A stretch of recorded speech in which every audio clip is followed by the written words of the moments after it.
These are the 5 stages of watching Excalibur. 1. 2. Ooh, Patrick Stewart. 3. Okay, I'm into it. 4. Wait, now they're looking for the Grail? 5. What the Helen Mirren did I just watch? I'm I.E. Neverday, and at the end of this video, I will be grading 1981's Excalibur on its folklorical accuracy. Along the way, we'll learn about magic swords, magic spells, Magic Johnson. Wait, no, he's not in the... And we'll take attendance at the round table to find out if all of the shiny boys in the movie align with actual knights from Arthurian legend. Let's take a look.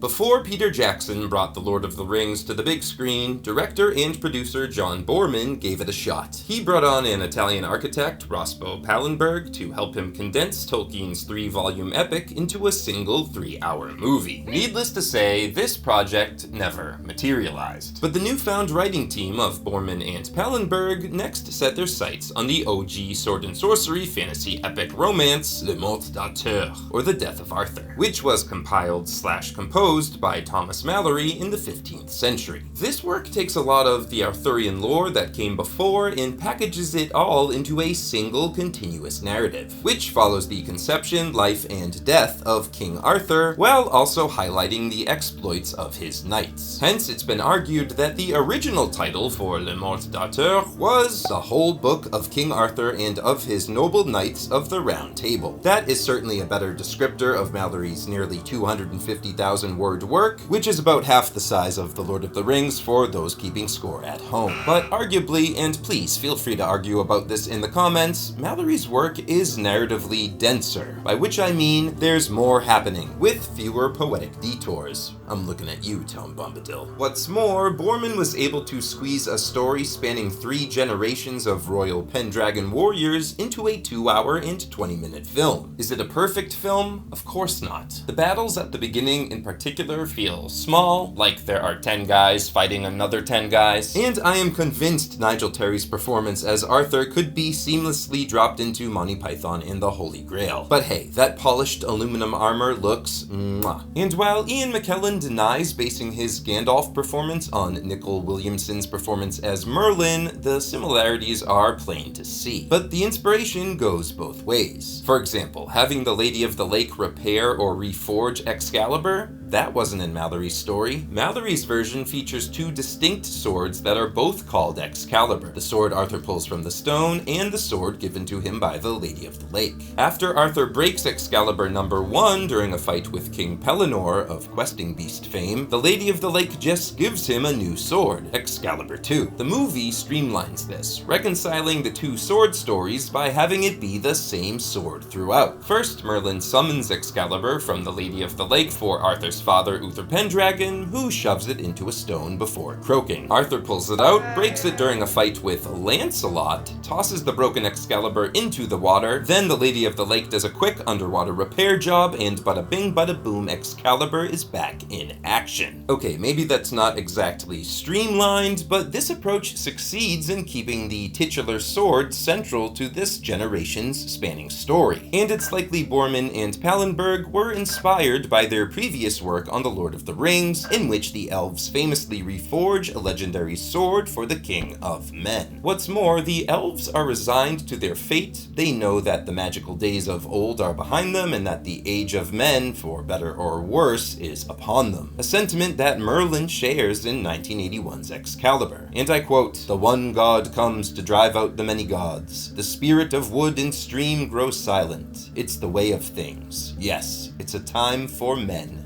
and their ways."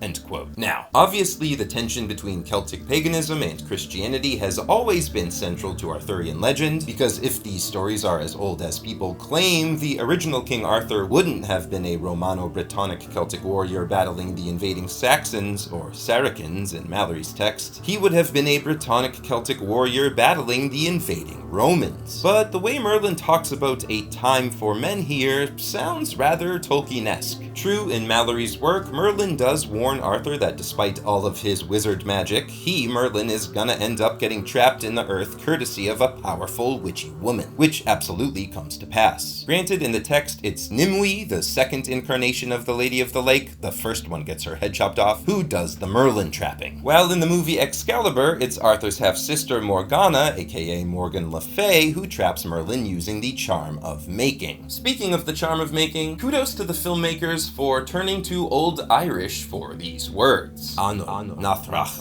Orcha, Bach, Becha, Do, Keo, Dianta. Serpent's breath, charm of death and life, thy omen of making. Does it make sense to be speaking Old Irish? Sort of. Maybe. Old Irish is the most ancient of the Goidelic or Gaelic Celtic languages. It gave rise to modern Irish, Scots Gaelic, and Manx. But to be clear, the Celtic places where the Arthurian legends are set and or have strong connections to, namely Wales, Cornwall, and Brittany, those are Brittonic/Brythonic Celtic places. The Welsh, Cornish, and Breton languages are on a separate branch from their Irish, Scots Gaelic, and Manx cousins. Both branches grew out of Common Celtic or Proto-Celtic, but still it was kind of an odd choice to have Merlin, a Welsh wizard, speak Old Irish. Unless the implication is that Merlin is Irish himself, which, look, we don't really have time for a tangent like this, but I'd be remiss not to mention that in Arthurian lore, Merlin and Uther Pendragon go to Ireland and steal a stone circle that later becomes known as Stonehenge. Anyway, we also know that early medieval Irish scribes were exchanging stories with their Welsh counterparts, in that some Old Irish narratives were absorbed into quote-unquote British stories. For example, the 14th century chivalric romance, Sir Gawain and the Green Knight, is based on the Old Irish story Brick-Roo's Feast, which dates to the 8th century. So perhaps by putting the most powerful of Merlin's spells in the language of Old Ireland, Boorman was giving a nod to the Irish/Gaelic influence on Arthurian legend. Or, you know, maybe he was just paying homage to the country he was filming in, since all of 1981's Excalibur was filmed in Ireland, specifically in counties Kerry, Tipperary, and Wicklow. All this being said about the words of the charm of making, the charm itself isn't actually a thing in Arthurian legend. In Malory's text, the magical stuff just sort of happens. No incantations necessary. Poof, Uther looks like Ingraine's husband, the Duke of Cornwall. And poof, Merlin and Sir Ulfius look like a couple of the Duke's knights. Hey, that wasn't in the movie. Poof, Merlin's in a rock sandwich. In the text, it's made explicit that Merlin deserves to be in that rock sandwich because he's a huge creep. Quote, always Merlin lay about the Lady of the Lake to have her maidenhood, and she was ever passing weary of him, and fain would have been delivered of him, for she was afeard of him because he was a devil's son, and she could not be skiffed him by no mean. And so in a time it happed that Merlin showed to her in a rock whereas was a great wonder, and wrought by enchantment that went under a great stone. So by her subtle working she made Merlin to go under that stone, to let her wit of the marvels there, but she wrought so there for him that he came never out, for all the craft he could do. And so she departed and left Merlin. End quote. Translation: the Lady of the Lake tricked Merlin into mansplaining his favorite stone, and then used an enchantment to keep him trapped under it forever. Which isn't all that dissimilar to how Morgana tricks Merlin in the movie. As for the dragon's breath, that one belongs squarely to the realm of movie magic. Merlin does not conjure any fog or smoke in Le Mot d'Arthur, nor does Malory describe any mists of Avalon when Arthur is taken by ship to that otherworldly island. The closest thing I could find was a dream Arthur has, in which he sees a quote dreadful dragon do battle with a quote grimly boar all black in a cloud. Yeah, it's not much to go on. Indeed, what really seems to be going on here is that dragon's breath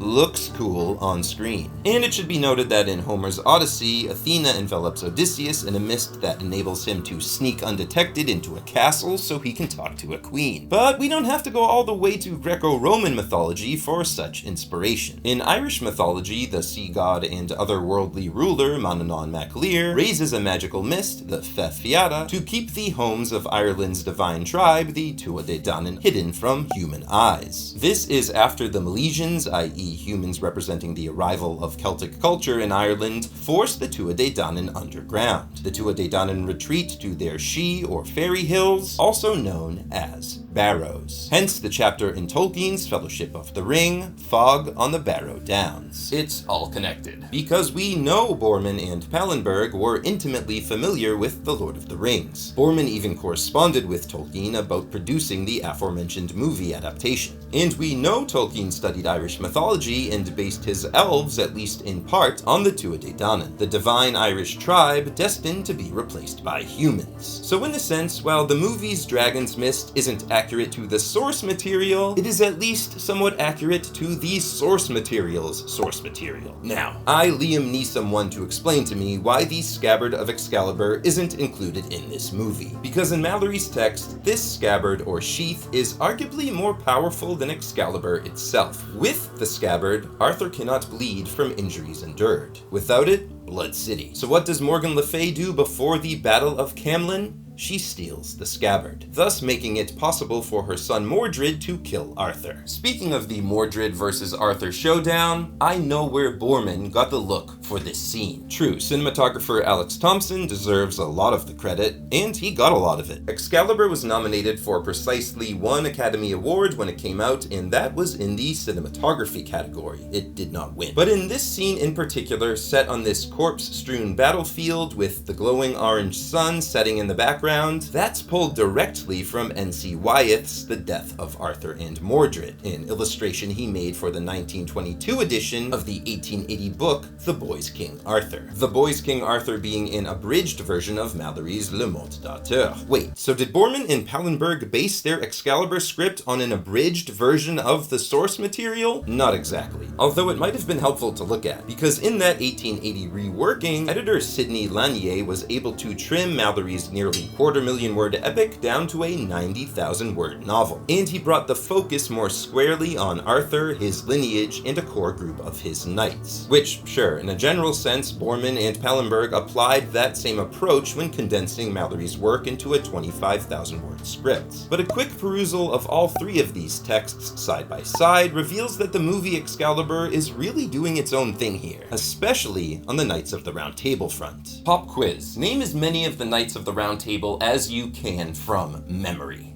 Go. What are those big names that pop out at you immediately? I think Sir Lancelot, it's safe to say, is near the top of that list. And in recent years, Sir Gawain has gained more name recognition thanks to 2021's Green Knight. Sir Perceval, he certainly gets a lot to do in the movie, including finding and recovering the Holy Grail, no big deal. But wait a minute, while Sir Perceval and Sir Bors, whom Arthur only mentions in passing in the movie, are part of the trio of knights who take part in this successful Grail quest, it is Sir Galahad, son of Lancelot, who achieves the Grail. That's in Malory's version and in the 1880 abridged version, which I will quote here. Now, Sir Galahad rode many journeys in vain, and afterward, meeting with Sir Bors and Sir Perceval, they knew many wonders and adventures. Still, on a certain day they came down into a ship, and in the midst thereof they found a table of silver in the Holy Grail, all covered with white samite. And the Holy Grail wrought many miracles, comforting them in prison, feeding them, and healing the sick. And it befell them that Paynim, king who had cast them in prison, died, and the people by one accord chose Sir Galahad to be king, and he reigned there a year. And on a certain morning Sir Galahad, having risen early, and come unto the palace, saw before him the Holy Grail, and a man kneeling, and about him a great fellowship of angels. Then Sir Galahad knew that his hour was come, and he went to Sir Perceval, and kissed him, and commended him to God, and he went to Sir Bors, and kissed him, and commended him to God, and said, "Fair lord, salute me to my lord Sir Lancelot, my father." End quote. Yeah, sounds like this Galahad fella is kind of a big deal. Can you remember who played Sir Galahad in 1981's Excalibur?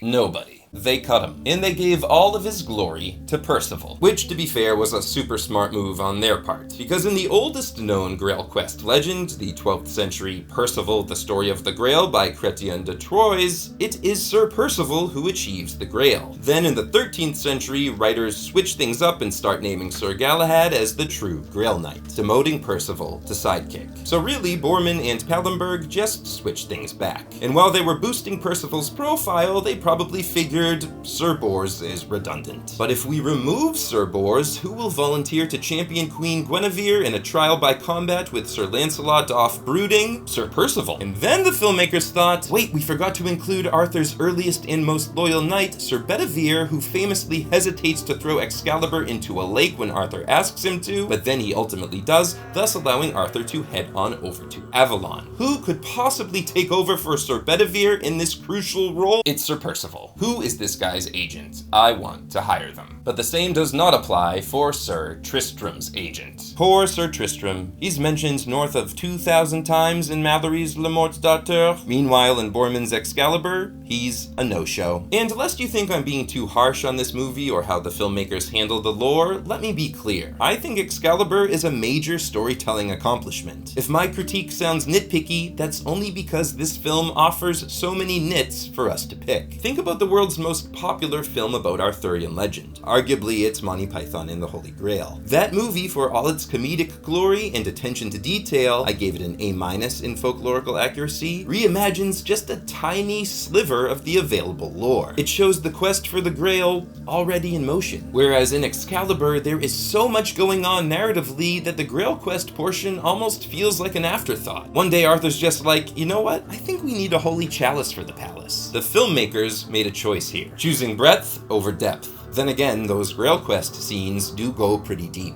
But my point is, it wouldn't be fair to judge Excalibur purely on the finer details when that's not what the filmmakers were focused on. They were focused on telling a single sweeping medieval epic fantasy romance set over a period of several decades in a sub-3 hour movie. And during pre-production, Boorman specifically was thinking big. Real big. To quote his autobiography, I began to formulate the idea that the Grail cycle was a metaphor for the past, present, and future of humanity. In the early chapters, the Uther Pendragon period, man is emerging. As law and order are imposed, Arthur gradually forfeits his connection with nature. The only way to cure the king and save the land is to find the Grail, the feminine symbol of wholeness and harmony, to find again a oneness with nature. Does Excalibur succeed in conveying this metaphor?